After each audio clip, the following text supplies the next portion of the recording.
Warangal declaration ద్వారా రైతాంగానికి గతంలో కేసీఆర్ చేసిన దానికంటే చాలా గొప్పగా చేస్తామని చెప్పి రాహుల్ గాంధీతో సహా కాంగ్రెస్ పార్టీ రాష్ట్ర నేతలందరూ కూడా ప్రగల్భాలు పలికినారు. గతంలో కేసీఆర్ ప్రభుత్వంలో అమలైనటువంటి రైతు సానుకూల విధానాలన్నీ లేదా పథకాలన్నీ అమలుకు నోచుకోక ఈరోజు రైతులు ఏ రకంగా అవస్థలు పడుతున్నారో రైతుల జీవితాలే ప్రత్యక్ష ఉదాహరణ. దానికి ఇంకెవరో చెప్పాల్సిన అవసరం లేదు.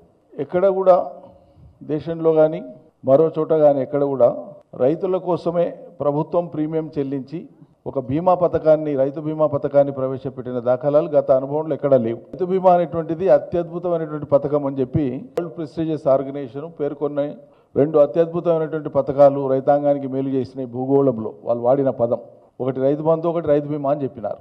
అంతటి విశిష్టమైనటువంటి రైతు బీమా పథకానికి శ్రీకారం చుట్టింది కేసీఆర్ సర్కార్. ఆ రోజు రాష్ట్రంలో మా ప్రభుత్వం దిగిపోయే నాటికి ప్రవేశపెట్టినటువంటి ఈ పథకం ద్వారా రైతులకు 1,18,198 కుటుంబాలకు ఒక్కొక్కరికి 5 లక్షల రూపాయల చొప్పున అందించడం జరిగింది. దీనికోసం మొత్తం కేసీఆర్ సర్కార్ ఆనాడు ఎల్ఐసికి వివిధ సందర్భాల్లో కట్టినటువంటి మొత్తం డబ్బులు 6,122,65,00,000. రైతు కుటుంబాలకు వచ్చినటువంటి డబ్బు 5,909 కోట్ల రూపాయలు. సరే, ప్రభుత్వం మారింది. వీళ్ళనాడు కొనసాగుతున్న పథకాలే కాదు, వ్యవసాయ పథకాలు వాటికి అదనంగా మేము చేస్తామన్నారు. చాలా గప్పాలు కొట్టారు. అవన్నీ మనం చూస్తున్నాం. మరి ఈరోజు కేవలం 750 కోట్లు ప్రీమియం కట్టాల సర్కార్. రైతు బీమా పథకం అమల్లో ఉండాలంటే ఈ సర్కార్ ప్రీమియం కట్టవలసినటువంటిది 750 కోట్లు.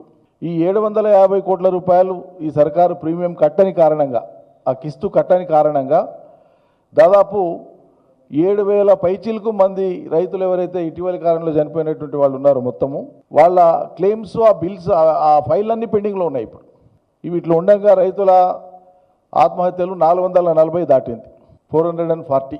ఇప్పుడు కరెంటు రాదు, నీళ్లు రావు, రైతు భరోసా రాదు, బీమా కిస్తు చెల్లించరు.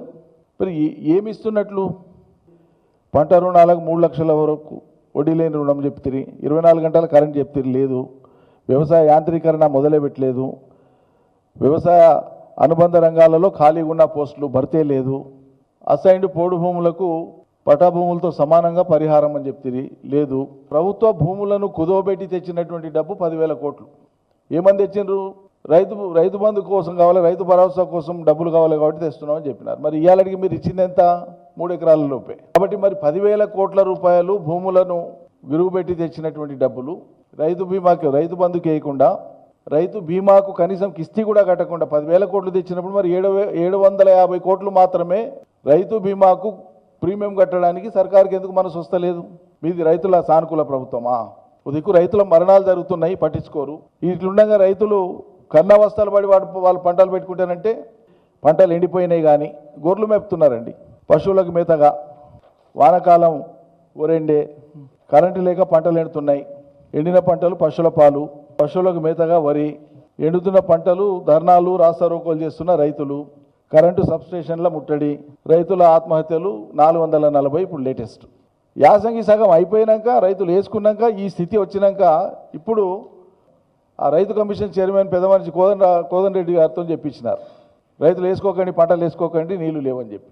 పంటలు వేసుకొని ఎండిపోతుంటే చెప్తారు, ఆ మాట ముందు చెప్తారు.